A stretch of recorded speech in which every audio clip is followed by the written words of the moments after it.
a loose informal network of people trying to fight the encroachment of communism and defeat Lincoln, like in LBJ's new Great Society Right. programs. Right. And now it's just an industry that needs to stay afloat. Hmm. And it turns out that the thing that they thought they were fighting for, aka like Reagan's vision, just doesn't fly in America anymore.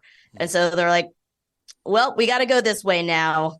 Can't really turn back, guys. Yeah, And got to keep the machine going because got to keep the machine going. It's a machine and it's a very profitable one, and it's very well funded, and It's well funded, but like I also empathize with them in a lot of ways because it's also the core of their moral, political, social identity.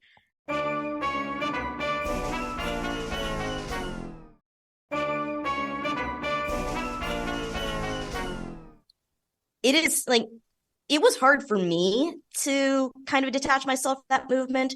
And the funny thing is that when I tried to revisit it as a journalist from the outside, all of a sudden these walls came up between me and the people I were covering. And I was like, yo, we used to be friends. And then all of a sudden they're yelling, no, Tina, you're fake news.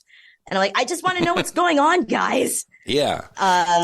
What was the process of detaching, and what did you see as a part of that movement that caused you to become alienated from it?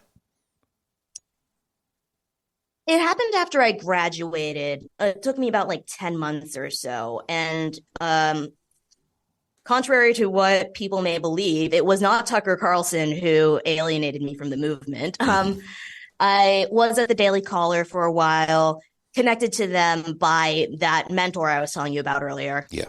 The mentor had a guy there who was helping them hire for a technology reporter. And the more I worked at the Caller with this guy, though, the more I was soon realizing, wait, this man's not actually affiliated with the Daily Caller. He is just some rando comms guy on the outside who's feeding me stories. I don't like this. And I bring it up, and then suddenly I'm let go for financial reasons. They are wonderful about it. They are so sweet about it. They're like, we are so sorry. Here is a severance payment, and we'll give you a recommendation to your next job. Like, they genuinely seemed very regretful that it didn't work out. I go back to this mentor because he's my mentor. He literally is my program appointed mentor. Yeah. And he starts connecting me with these groups that are more and more explicitly agenda driven and connected to these larger research institutions. One of them is literally called the Center Accuracy in Academia, and what they want me to do is to sit in on academic conferences and write up things that the professors are saying to bring them back to this right-wing institute and go, oh my God, look how bad they are. Yeah, find a little nugget that you can write a story about that hopefully will explode into a scandal of some kind. Exactly. Yeah. Another one, I turned that one down. The Franklin Institute then reaches out to me going, hey, we need an intern to cover the battle between the teachers unions and the Governor Scott Walker in Madison, Wisconsin. Okay. What we need to do is talk, like, what we're looking for is a muckraker who's willing to expose these teacher unions. And we honestly need to figure out, like, how much will this cost the taxpayer? I turned that one down because that's even more sketchy. Yeah. Third one I pick up sounds innocuous enough for this place called the Colorado Observer. Within 2 weeks, though, I'm realizing that this guy is very obsessed with asking me to uncover dirt about specific Colorado Democrats. And he explicitly says to me at one point, because I call out one story as, look, this, like, you're applying a double standard to this guy that another Republican in your state has been doing as well. The story that you are trying to get out of this, you're trying to get me to write, does not comport to the facts. And he goes, here's the thing. If a Republican was doing exactly what this Democrat was doing, the Washington Post would be all over them. Yeah. And like, then why aren't we covering what the Republicans doing? So I finally look into his background. Surprise, surprise. He's a former Coke operative who used to be the chief of staff for this guy who hangs out with white nationalists. Yeah. Yeah.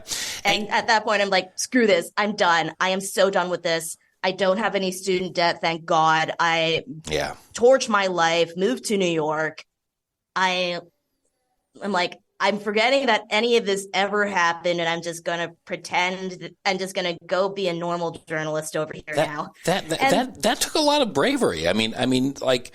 Did you ever think to yourself, oh my God, how am I going to do this? How am I going to make this leap? How am I going to be like financially okay? And am I going to alienate anyone that I've ever worked with before? um, that did cross my mind many, many times. The thing is that I just hated DC so much that I was willing to just shit talk it on my way out. And now I live here. How weird life is. Um, but it was also 2012 at that point, Yeah, and information moved a lot slower back then. that's true. No one particularly, and I was 22, so everyone's like, yeah, you probably changed your mind, whatever, go live in New York. And I think I got a job as a food blogger, so Okay. like no one took me seriously after that. So maybe a few people, in your previous circle thought you were just going through a Rumspringa or something like that. Yeah, exactly.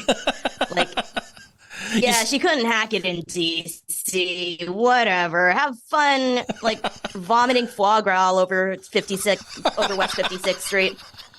You see, for me, because I was already politically much different than the ambient, you know, um, primordial soup that I was swimming in. I was completely cynical about it. I saw all this nonsense that was going on. I said, "Oh yeah, well, just here's some more bullshit that they're doing." I was there when they were pushing the Acorn story a whole Mm-hmm. bunch. When what's his name from Project Veritas was James what O'Keefe, yeah. James O'Keefe was just coming up, and Breitbart was pushing that story out and coordinating with the guy who ran our network and making sure that this stuff was on all our shows. And like Breitbart actually came by our network, our little set of houses in Little Central Point, Oregon, that has 20,000 people in it, and yet has all these big radio shows going on. And he was wearing this kind of cruddy, stained, a sweatshirt and sort of looking like a beach bum. And yet he was just walking around there, and we were coordinating all these things. How is it going to be put out on this show, and how is it going to be put out on that show? And, it was all, repugnant to me. I was already, a convert for the other side, but, because I had a family to feed, I said, okay, yeah, okay, here's some more bullshit. Here's how we're going to do it. And I just completely developed this cynical shell about it. And that went on for a long time until I finally was able to ultimately, although I tried a couple of different things, it was ultimately the network went under or laid off most of its people in 2013. So I mean, I wrote it, probably to my detriment for a long time. But you were brave and made the choice to get away with that and get away from that and start it anew. So I'm curious, once you did start anew, how are you perceived by the people in this very different journalistic world, this actual journalistic world? Foie gras or no foie gras? So it took so the real culture shock came when I went to Vanity Fair, which initially I was at this place called Mediaite, the food blog first, and no one particularly cared where I came from. So did Mediaite, which also had a couple of people who escaped from conservative journalism as well. It's a fairly big world, surprisingly. But the moment you get to Vanity Fair and you get into high society with where people have money and get jobs because they know people, and go to Columbia Journalism School where they can just drop $100,000 at the drop of a hat so they can have a degree. Yeah. That was where things got real weird. So I applied for the job. I get the job. I don't put the Daily Caller or any of this on my resume.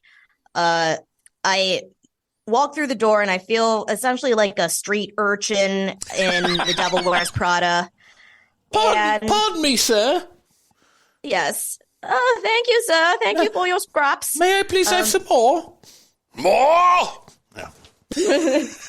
You want a living wage? You see, that shows you the other side of it too. Yeah, exactly. No one Exactly. side has a corner on all the evil. Oh my God. You have so basically, day one, I walk in, I'm like, okay, everything that I went through is over. That's lovely. I'm going to pretend that right-wing journalism never happened. Day two, I kid you not, Donald Trump announces he's running for president. Oh, wow. Okay. Yeah.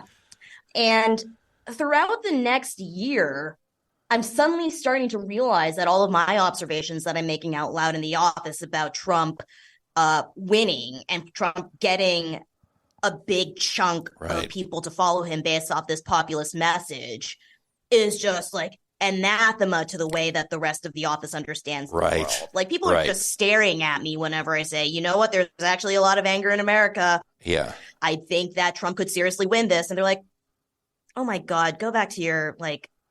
Totally, right. Go back to being a blog monkey. Right, but because you had seen and experienced like something that they had never been exposed to, and you saw that in real time, just from a news consumer perspective in 2015 and 2016, like just the refusal of these establishment places to take Trump seriously at all. Amazingly, even after 4 years, that still kind of exists in a way, which is because it's such an insulated bubble. And this is what you were seeing on the ground. Oh yeah, the translation between this world that I disappeared from and ran away from, that was catching up to me, and the feeling that I was just yelling at a brick wall in this world that was considered the pinnacle of journalism. The thing that I wanted to be the most in the world was going, wait a second, no, you're wrong. And actively kind of like pushing me down in my career because of it. Yeah. That sucked, man. That really sucked. Yeah. Yeah. You're kind of ostracized. You're ostracized. You're anathema. You're pushed to the side. And to what degree did that change once Trump was actually elected? I mean, were you identified right off as like a Trump whisperer or a MAGA whisperer of sorts?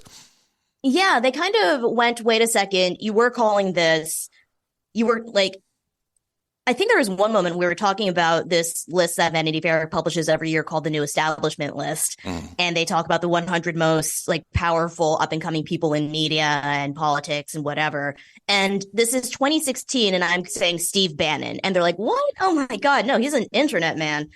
And then Steve Bannon becomes a White House advisor. And I'm like, see, guys, see. Right. But there's, so they have me cover populism world. It is still seen as something that is not taken very seriously and or fringe. And I just remember so distinctly working on a big, giant feature about Ben Shapiro and his growing podcast empire and the goal of this conservative movement to go around the traditional way that conservatives have tried to shape culture and society through civic institutions. They're like, no, we're going to take the entertainment route. And now, like, they are killing it. They are like stomping all over liberal competitors. They are setting the agenda across the country. And this was 2018, 2019 or so. And I write this profile. I'm really proud of it. I consider it the best thing I've ever written. And they're like, this is too fringe. When will they ever learn? When will they ever learn? It's it's so difficult to get through, and I guess that's one of the things about like being between two different worlds is that like it's frustrating because to an extent like neither really understand you because you can see the other and you have a comprehension of that. And yet, like you're introducing something like foreign to each of these places, and I want to hug you right now. You get it? Oh my God! Yeah, it's